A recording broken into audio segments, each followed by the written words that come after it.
Good morning. Today, in honor of National Seatbelt Day, we are reading from The Time Machine by H.G. Wells. The reason for this is that if you travel in a time machine, you'll want to make sure to wear your seatbelt. So I'm going to go ahead and skip to chapter 2, The Machine. The thing the time traveler held in his hand was a glittering metallic framework, scarcely larger than a small clock and very delicately made. There was ivory in it and some transparent crystalline substance. And now I must be explicit, for this that follows, unless his explanation is to be accepted, is an absolutely unaccountable thing. He took one of the small octagonal tables that were scattered about the room and set it in front of the fire with 2 legs on the hearth rug. On this table he placed the mechanism. Then he drew up a chair and sat down. The only other object on the table was a small shaded lamp, the bright light of which fell upon the model. There were also perhaps a dozen candles about, 2 in brass candlesticks upon the mantel, and several in sconces, so that the room was brilliantly illuminated. I sat in a low-armed chair nearest the fire, and I drew this forward so as to be almost between the time traveler and the fireplace. Philby sat behind him, looking over his shoulder. The medical man and the provincial mayor watched him in profile from the right, the psychologist from the left.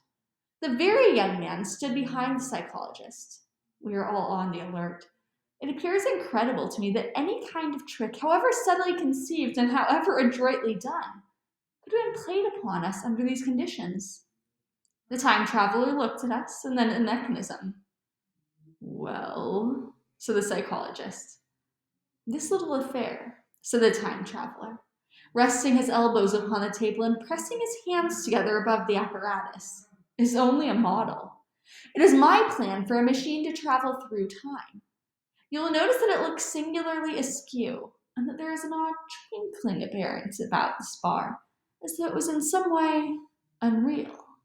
He pointed to the part with his finger. "Also, here is one little white lever, and here is another." The medical man got up out of his chair and peered into the thing. "It's beautifully made," he said.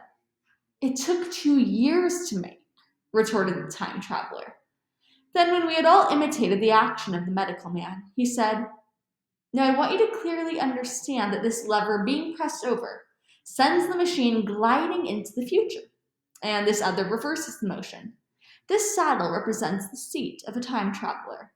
Presently I'm going to press the lever, and off the machine will go. Will vanish, pass into future time, and disappear.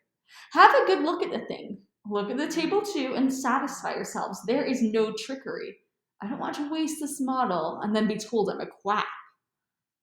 There was a minute's pause, perhaps. The psychologist seemed about to speak to me, but changed his mind. Then the time traveler put forth his finger toward the lever. "No," he said suddenly. "Lend me your hand." And turning to the psychologist, he took that individual's hand in his own and told him to put out his forefinger, so that it was the psychologist himself who sent forth the model time machine on its interminable voyage. We all saw the lever turn. I'm absolutely certain there was no trickery. There was a breath of wind, and the lamp flame jumped.